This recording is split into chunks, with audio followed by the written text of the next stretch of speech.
Voilà, notre tasse est créée, mais il lui manque son anse. Euh, il existe plusieurs possibilités pour créer une anse. La possibilité que moi j'ai choisie, c'est de rajouter des vertex sur la face verticale de la tasse afin de pouvoir extruder certaines faces et pouvoir lui donner une anse. Notre objet est sélectionné puisqu'il a il est surligné en rose et je vais passer donc en mode d'édition d'objet. On clique dans ce menu, Edit objet, et je vois maintenant les vertex et les lignes de l'objet. La face extérieure de la tasse ne comporte aucun vertex entre ce point-là et ce point-là, entre le haut et le bas de la tasse. Ce que je voudrais, c'est rajouter deux lignes de vertex tout autour, afin de pouvoir sélectionner juste une petite face qui est ici et de l'extraire pour pouvoir faire l'anse. Pour ce faire, je vais utiliser un outil qui s'appelle le Cut Loop. Pour l'avoir, il suffit de faire CTRL R et l'outil dessine, selon où notre souris se trouve, dessine une ligne rose qui nous dit voilà où je vais placer les futurs points quand vous allez créer.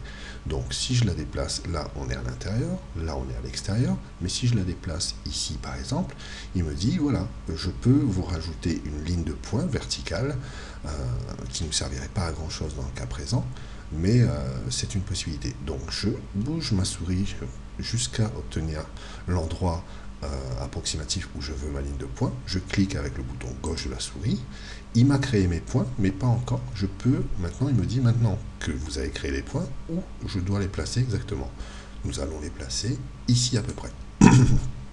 Et une fois que j'ai validé avec la touche avec le clic gauche de la souris, Blender m'a ajouté ma ligne de points sur ma face extérieure, et pas à l'intérieur, on peut le voir ici, sur la face extérieure de ma tasse. Je vais recommencer la même chose pour avoir une deuxième ligne de points, donc CTRL R, maintenant, lui dire que c'est sur l'extérieur, valider avec le bouton gauche de la souris, déplacer ma ligne de points vers le haut, et valider enfin une dernière fois avec le clic gauche de la souris.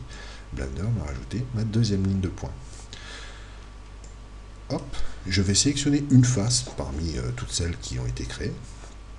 Alors, nous sommes en mode vertex, c'est-à-dire que je ne peux sélectionner ici que des vertex.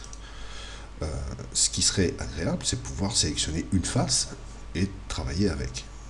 Pour faire ça, il suffit de presser la touche CTRL Tab, et dans le mode édition, Blender nous demande est-ce que vous voulez travailler sur les vertices, sur les lignes ou sur les faces. Je vais lui dire je veux travailler sur les faces.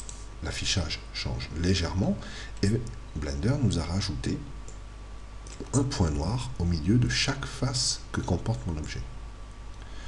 Je vais cliquer gauche sur un des points noirs, hop, cliquer droit, pardon, et la face sélectionnée apparaît en gris. Si je presse la touche mage temporaire et que je clique sur une autre face à côté, donc pardon, pas celle-là, mais celle-là, Blender m'a sélectionné les deux faces, et les deux faces sont en rose. Il y en a une qui est légèrement grisée, mais elle est rose aussi, c'est celle qui a été sélectionnée en dernier.